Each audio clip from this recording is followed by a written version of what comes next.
Let me take you back to the mid-2000s, when an elementary school kid was watching Toonami on TV. This kid loved Dragon Ball Z and loved video games, and was starting his journey into other anime after having started watching Naruto on Toonami as well. One day he sees a big orange-haired character with a giant sword fighting demons, and he thinks, that looks just like Dante from Devil May Cry. That dude is sweet. He sees the main character fend off foes with his weapon, and an amazing song plays talking about him being number one. Obviously, this was Bleach to people who are familiar with anime and manga, but at the time, when I was barely on the internet and streaming services weren't a thing yet, or at least I didn't know about them, Toonami put me onto the new anime series. This was the start to my journey of watching the antics of Ichigo Kurosaki as he becomes a substitute Soul Reaper. I watched the series pretty much all the way through with what was shown on Toonami and finished what I could find on the internet, but with the show ending, I thought there was no more. Until I started to figure out that the manga was still ongoing and the plot was yet to be concluded. Years later, the manga concluded, and from the whispers I heard through the anime community were that it sold bad compared to where it used to be, and they were surprised the anime was going to be finished. I didn't really read too many manga series, and with reading One Piece and Hajime no Ippo, catching up on a series I watched over 5 years ago was in the back of my mind, so I chose to hold on to my nostalgia and occasionally watch old clips like I did with Naruto. I tried to rewatch the anime, but the pacing and fillers and it being 300 episodes plus was too much of a time sink for me to really commit to, so I left once again. Until one day within 2020, an announcement came that they were going to finish the series. So now I had to catch back up so I could watch this with everyone else. Finally I get this conclusion to an old anime that I didn't think would come back. But after Baki came back, I should have said never say never. So here we are. It's 2022. In October, the series will return and start something called the 1,000-Year Blood War arc, which I have no context for that name, but damn, it sounds cool. Now, for the reason you clicked this video, I want to watch this with everyone, but I'm not in touch with my Bleach lore, so I gotta refresh my brain. And with my retention powers for long TV series deteriorating, I decided to do something I've never done before. Read the Bleach manga. The plan for this first read-through, but second time witnessing the story, is to cover up until the start of the 1,000-Year Blood War arc, and then watch the anime for that, as I feel Bleach has always had dope anime adaptation with amazing music and pretty good animation, for the time that was made at least. We'll be going through Bleach and breaking up the arcs so I don't have to make a fat long video, and making pieces or parts will make me not stop reading due to commitment of making these videos. I'll be using an arc breakdown made by a member of the Bleach Reddit called Andy Goes Rar, as there aren't any official arc starts and stops that I can find like with One Piece. For this first part, I'll be covering what is considered the first part of the Soul Society arc, which covers chapters 1 through 70. So wish me luck, and here are my thoughts on this first section. The beginning of any story is where you get to learn about the characters and the world in which they will be journeying in. Bleach is no different. Right away we are introduced to the two initial main characters of the series, Ichigo Kurosaki and Rukia Kuchiki. Ichigo is a human who can see spirits and ghosts are around his town, and we see him helping one of those ghosts in his introduction to the audience. He beats up and humiliates some street thugs who knocked over a small vase of flowers placed in a road where a little girl passed away. Afterwards, we get introduced into his father and two little sisters, Karin and Yuzu. Despite his brutish and lackadaisical exterior, we see very quickly that Ichigo has compassion for most people, and especially his family, but holds it to himself. It's important to know that because we find out later that he does this because he feels he needs to be strong for others. When Ichigo returns to his room, a woman dressed in black robes and carrying a sword stands in there, acting as if he is not around. Thinking it is an intruder, Ichigo kicks her over, and puzzled that Ichigo can see her, she begins a conversation with him in which they exchange information about each other as both are confused with the situation. Rukia is a Soul Reaper, a being from the Soul Society whose purpose is to help souls stuck in the human world cross over to the Soul Society and protect them from beings called Hollows, which attempt to devour said souls while also cleansing the Hollows in the process. Ichigo explained that he has seen the supernatural since he was a child, and Rukia rebuts being able to see a Soul Reaper shows he has an enormous amount of soul energy. Interrupting the conversation is an incredible amount of spiritual pressure, and the thing that caused Rukia to come to Ichigo's home, a strong Hollow. The Hollow is attacking Ichigo's house and family, so as most would, he attempts to protect his father and sisters, but Rukia binds him using Soul Reaper magic that I will respectfully not attempt to pronounce. Rukia rushes to stop the Hollow, but Ichigo struggles to help and breaks the magic and tries to attack the monster. Because of the distraction of Ichigo, Rukia takes a major hit and is incapacitated from the fight. The Hollow runs wild, still threatening the lives of Ichigo, Rukia, and his family. Rukia devises a plan to transfer some of her power to Ichigo to allow him to become a Soul Reaper and kill the hollow in a process that could result in his and her death. Ichigo agrees, and is punctured by her sword and dons his own robes and gains his own blade.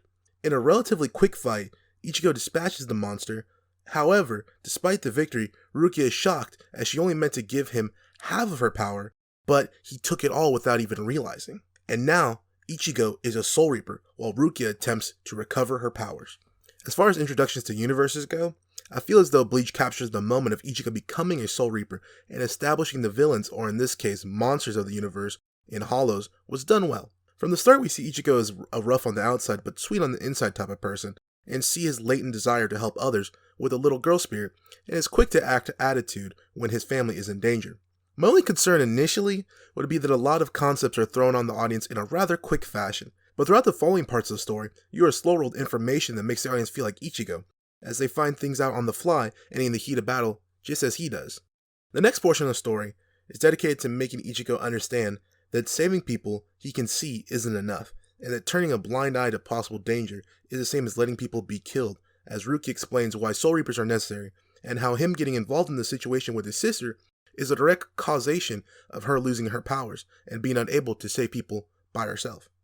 With what we were shown earlier, Ichigo of course would not let people die of his own knowledge, and pledges to do the job that Rukia cannot until she is ready. With the introduction of Ichigo and Rukia done, we head towards the mini-arc involving Ichigo's classmate Orihime, where she is being followed and attacked by a hollow that is revealed to be her brother who died in a car crash. The entirety of the mini-arc is used to expand the cast of human characters and show Ichigo's relationships outside of Rukia, while also serving as a teaching moment for Ichigo as he gets used to being a Soul Reaper. These hollows were not born as evil monsters, but rather human souls that were not allowed to pass on to the Soul Society in time, and thus mutated into what he now kills. The moral dilemma of taking a life, whether they are good or not, runs through his head and causes hesitation within himself, as he doesn't want to be a murderer and tries to think of other ways to handle the matter, until being told that they are not killing or destroying the hollow soul and are instead cleansing them so they can finally get the peace that they weren't afforded initially. Knowledge of the matter invigorates him and now gives him double the motivation to protect and defeat hollows, as he will be saving 2 or more souls in the process every time. Orihime, who becomes more important later in this chunk of the series, is shown as a clumsy and silly girl that is interested in Ichigo in what seems like a romantic matter. Sadly, at this point in the story, that's really all the character she has going for her, other than the backstory of her brother and her being beaten and assaulted by their parents, which led to them living alone, and after the death of her older brother, just Orihime by herself. She perseveres by still pushing on in life and appearing normal to classmates, but there isn't anything remarkable about her besides what we are directly shown. Next up, we go into a mini-arc about another one of Ichigo's classmates, Chad, and he is a Giga Chad.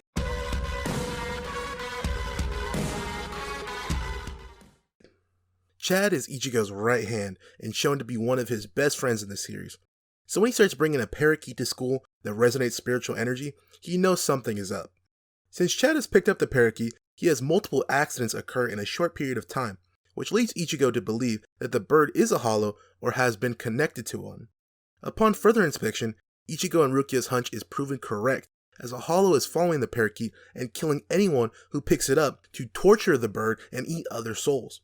Chad and Rukia attempt to battle the hollow, but she is in her Giga and Chad can't see the hollow, but his brute strength proves enough to hold it off until the arrival of Ichigo. This mini-section was fun, and gave me the foundation for who Chad is as a character. He is completely selfless, super powerful, and quiet.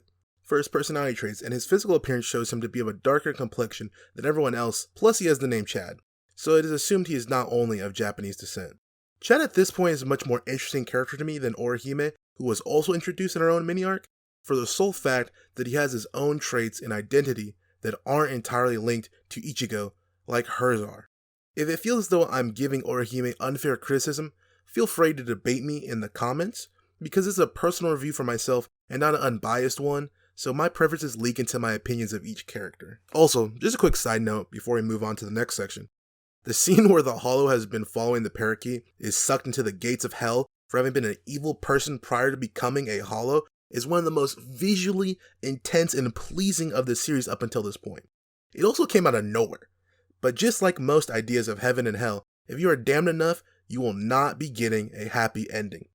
Shout out to Taite Kubo for just busting that out of nowhere.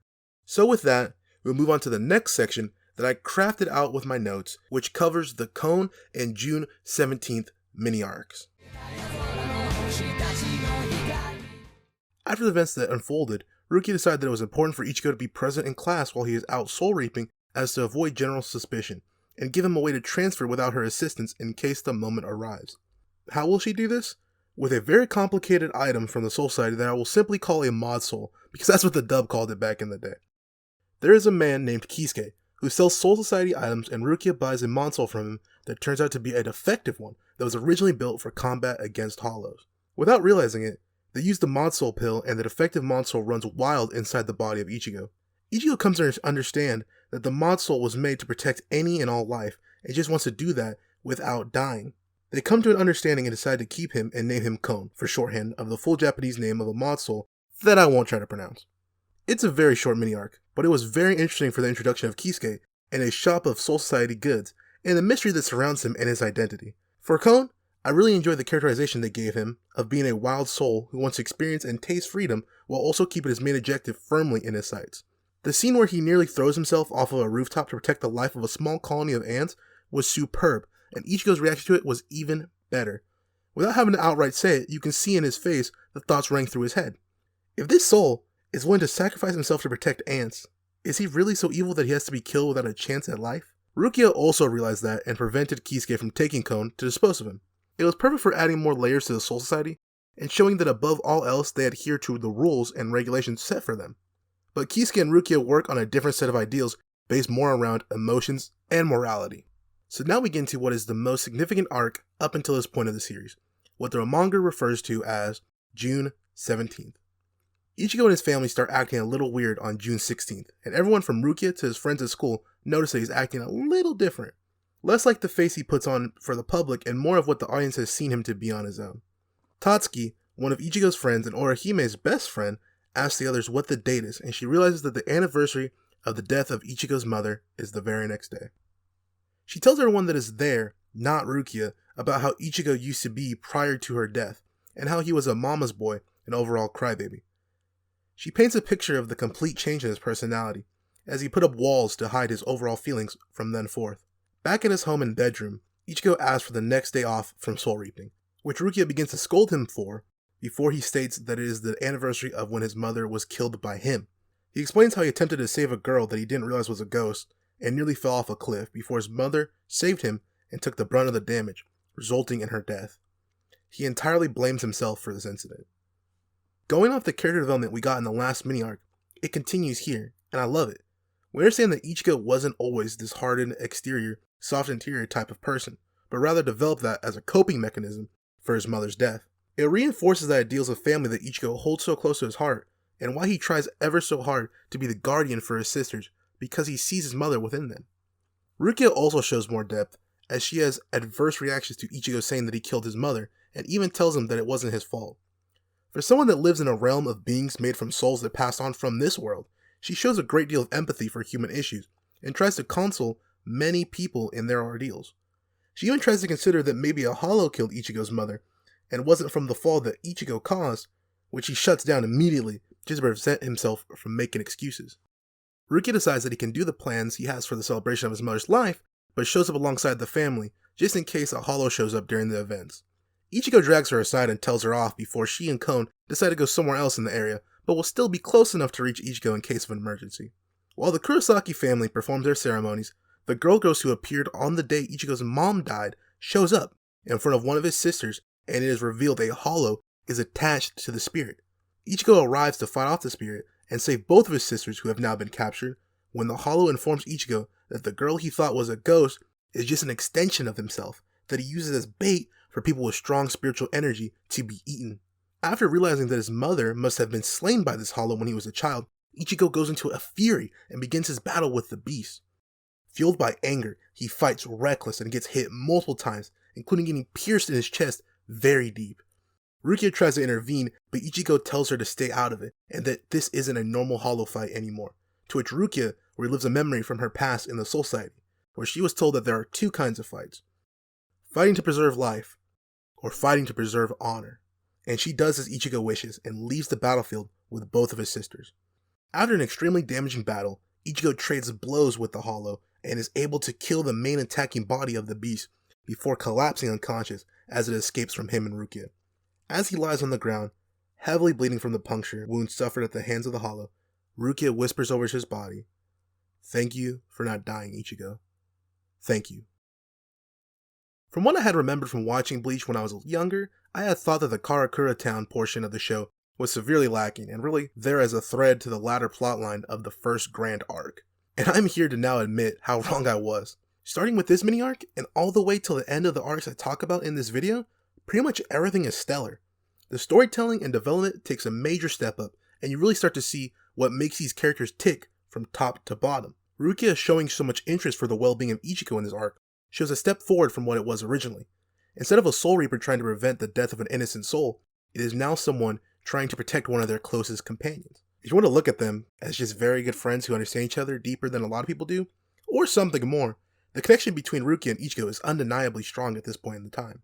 As for Ichigo, you see that while he has an incredible amount of raw potential, he isn't an all-powerful being, and he can't defeat every single Hollow that comes his way alone. Opening the door for him to begin receiving help, or allowing Rukia to help him more during the battles. After the battle when Ichigo speaks with his father, and Father Kurosaki explains why he doesn't blame his son for the death of his wife, and if he did, he can never face her in the afterlife, is superb. Ichigo thought or felt like he was at fault, and that his family blamed him for the loss of their matriarch, but in actuality, they just want to live to make her happy. Obviously, it's easy to say that, of course, they wouldn't blame him from the outside, but the pressure someone puts on themselves will be heavier than any external pressure could ever be. So for him to get the realization that not only was it a Hollow that killed her, but the family doesn't blame him for it, allows Ichigo to have one item left unchecked on his list of closure: killing the Hollow that killed his mother. We cut away to the Hollow, which is known as Grand Fissure, inside what I can simply describe as Hollow HQ, where he is being tortured for his failure against Ichigo and has his Hollow mask totally ripped off his face. I think I remember what ripping the mask off does, but I'm honestly not sure, so I'll just shut up until they confirm it for me in the manga. So we go from one of the most emotionally rich arcs of the first section to a gag section. So I'll be completely honest with you, I'm not a big fan of gag characters or silly comic relief only people, and that is exactly what Don Kanonji and this arc are. A nice little detour from the darkness that was the previous arc, so instead of being an asshole and tearing down the character and the arc, I'll cover in the interesting bits really quickly.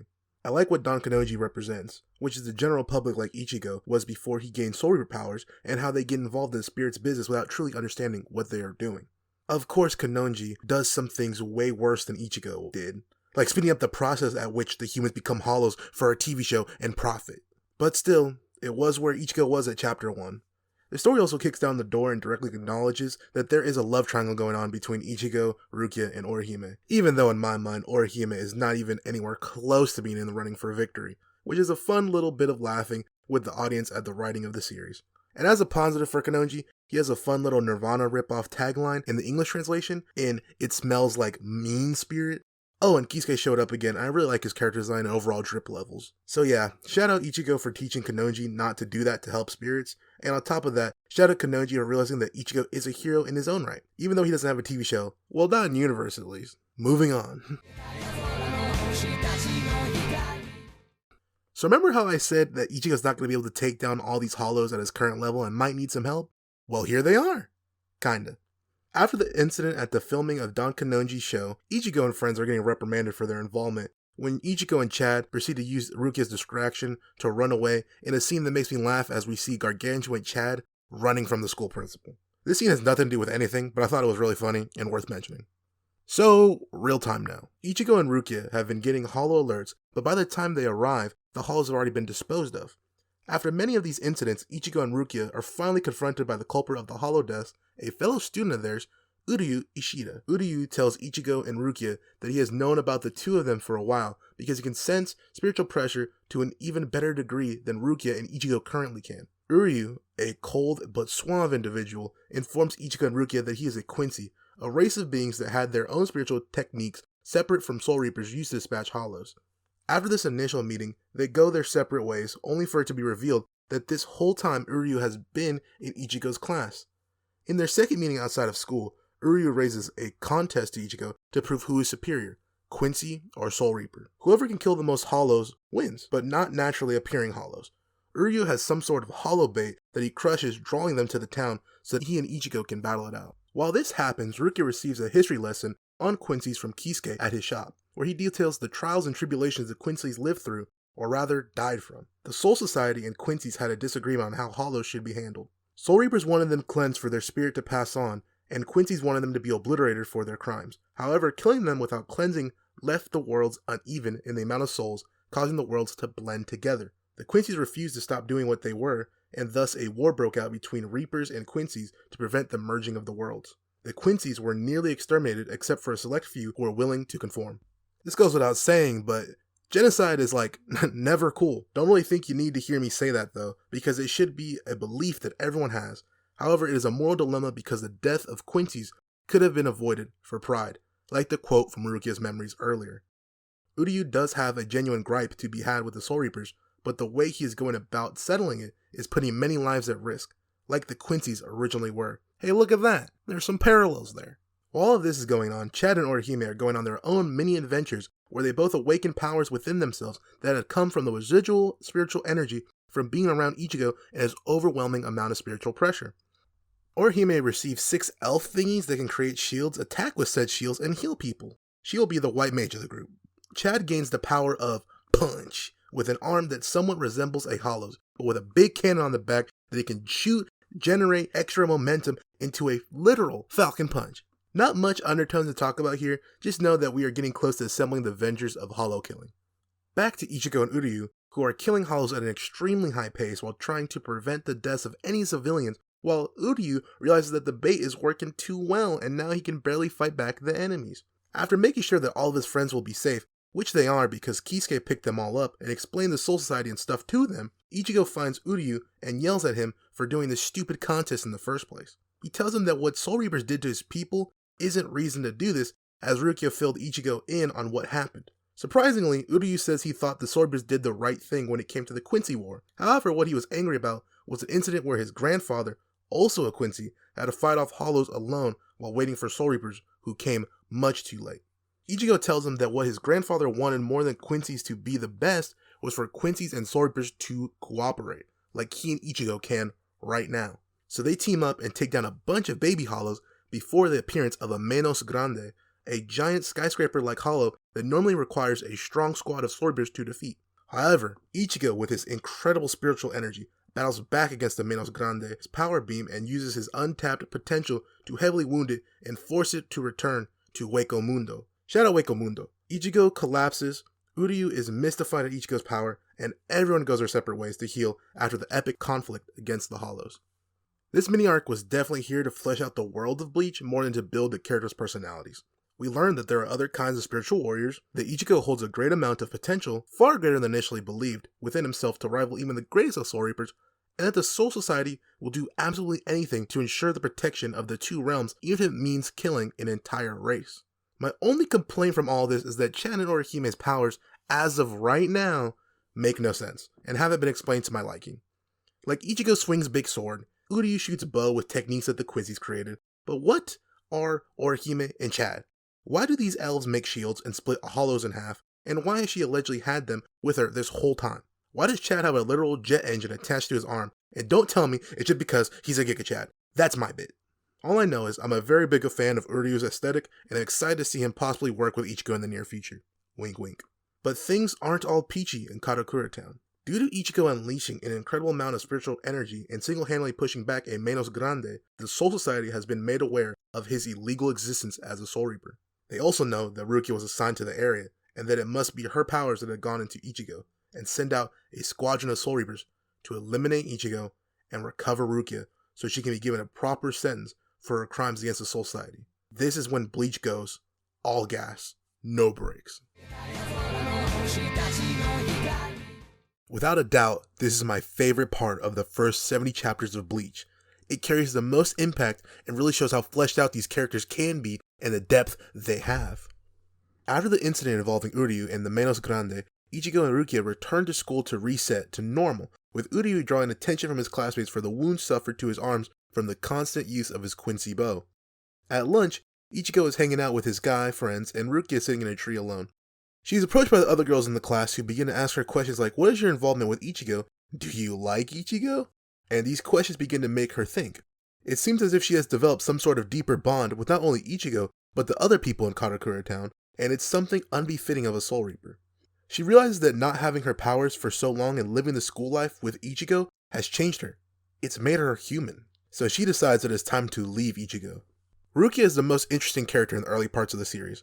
She is the otherworldly creature from a place unknown to the audience in Ichigo, so you aren't sure how her upbringing in her past life was. However, her time in the human world has shown that she has a desire for human-style connections, not just being a weapon for the Soul Society to use for protection of both realms. She laughs with Ichigo and his friends, she studies what is normal in the human realm, and she shows affection for Ichigo and the people who are important to him. Without being human at least anymore, she does things that show a craving to live like one. But that's impossible, as it's not her, quote, rightful place in the universe. So the decision to leave Ichigo hurts her, but she truly believes in the end it will be for the better of her and everyone else. Despite Rukia making her choice to leave, the choice was never really in her hands. A two-man squad of advanced Soul Reapers have come to take her back to the Soul Society. Their names are Renji Abare and Byakuya Kuchiki, Rukia's adoptive brother. As I stated previously, the goal of these two is to get her and to kill Ichigo, who is an unauthorized Soul Reaper. But Ichigo is not the only one in the town who would protect Rukia from these perceived enemies. Uryu steps in and attempts to stop the one that is actively attacking Rukia, Renji, in a fight that occurs completely off-screen. While this is happening, Ichigo finds Kon taped to the back of a toilet, and Kon fills Ichigo in on what Rukia's plan is. Ichigo refuses to allow Rukia to go away or be hurt for his own safety, as she fears that the Soul Reapers will be coming for him. Ichigo instantly desires to spring into action, but he's unable to go into Soul Reaper form by himself. That's when our friendly neighborhood hat and clogs wearing friend Kisuke Urahara shows up and uses his cane to push Ichigo into Soul Reaper mode like he did back during the Don Kanonji section. We cut back and Uryu is lying face down in a pool of blood with an unblemished Renji standing over him. It has proven that even the strong Uryu, who could match Ichigo at the time in battle prowess, was not even a threat to the Soul Reaper. As Renji decides to deliver the finishing blow to Uryu, Ichigo arrives in style at just the right time. You know, main character things. In the initial matchup with Renji, Ichigo suffers a major blow to his body and begins to leak massive amounts of blood. But just like we've seen before, he steps up his abilities to match that of his adversary. While Ichigo and Renji fight, Renji introduces the concept of Zanpakuto, the weapons of Soul Reapers, having names that awaken or transform them. Renji's sword turns to a whip-like sword, like Ivy from Soul Calibur, and he slashes Ichigo up before Rukia pounces onto Renji to prevent him from doing any more damage to Ichigo and give Ichigo a chance to escape. But instead, Ichigo levels up and delivers his first clean blow to Renji, slicing him across his forehead and creating a massive cut that oozes blood. Just as Ichigo seems to be getting the upper hand, his Zanpakuto, much like his dreams of saving Rukia, are shattered. Rukia's brother, Byakuya Kuchiki, snapped his sword off the hilt with his bare hands without any of the fighters noticing. As swiftly as he destroyed the sword, he tears into Ichigo's flesh with a quick slash that incapacitates him. There is potential, and there is the actual power that becomes when that potential is achieved, and that is what Captain Byakuya Kuchiki holds. Rukia pleads with her brother and Renji for Ichigo's life to be spared, but Ichigo cares more about Rukia's than his own, and grabs Captain Kuchi's robes in an act of self-defiance. Seeing the anger and knowing what will come next left in the hands of her brother, Rukia kicks Ichigo's hands away and delivers a stinging line. "Know your place, boy." Rukia takes this time to act as if she is above Ichigo and play into the role that she lives by, a follower of the Soul Society. She berates him and says he's a lowly human who will bleed out without the need of a finishing blow. Obviously, it is an act to get away from Ichigo as fast as possible without him getting injured anymore, but the sting is still there for Ichigo. The one true thing she does say to Ichigo, though, is a panel that has now become one of my favorites in my manga history. With tears down her eyes, walking away from Ichigo's blood-soaked body, she bleats, "Try coming after me, and I will never forgive you." And with that, Rukia, Renji, and Byakuya leave to the Soul Society. Ichigo shows signs of frustration as he thinks about how he was spared once again and unable to save someone close to him. Just like he couldn't save his mother. He lets out a fierce howl of agony as he lays oozing blood, but the emotional damage has taken much more out of him than the physical. Rukia and Ichigo's dynamic has been buddy cop style. Two best friends, but at the end of the day, it started out as Rukia having to save Ichigo and his family, and it ends with her having to save Ichigo again. He never repaid her for the powers and ability to save his family that he took from her, and has caused her to be marked for what is assumed to be death. Both characters leave this moment feeling awful. Rukia for causing Ichigo to get hurt, and Ichigo for causing Rukia to be in prison and destroying the life she previously had. But just as things seem to hit rock bottom, our mysterious friend with the hat, Kisuke, shows up once again, this time to take Ichigo into his care and heal him from his grave wounds. Not only does Kisuke offer to heal his physical injuries, but he offers to give Ichigo an opportunity to redeem the mental scars as well. In exchange for letting Kisuke train him for 10 days, Kisuke will provide Ichigo with a means to enter the Soul Society in an attempt to save Rukia from her imprisonment. While some convincing was needed for Ichigo to wait for his wounds to heal and not leave right away, he agrees, and we begin the last section I will cover today.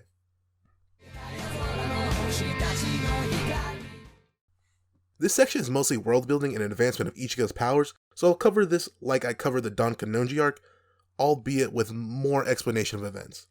To start, the audience is informed that Rukia has a strained relationship with her adoptive brother, and that the sentence she has received will be death.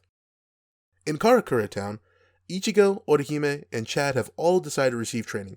Kisuke trains Ichigo, and Talking Cat Yoruichi will train Chad and Orihime. Chad and Orihime must learn to use the powers they awaken from the Hollow Completion arc at their own will.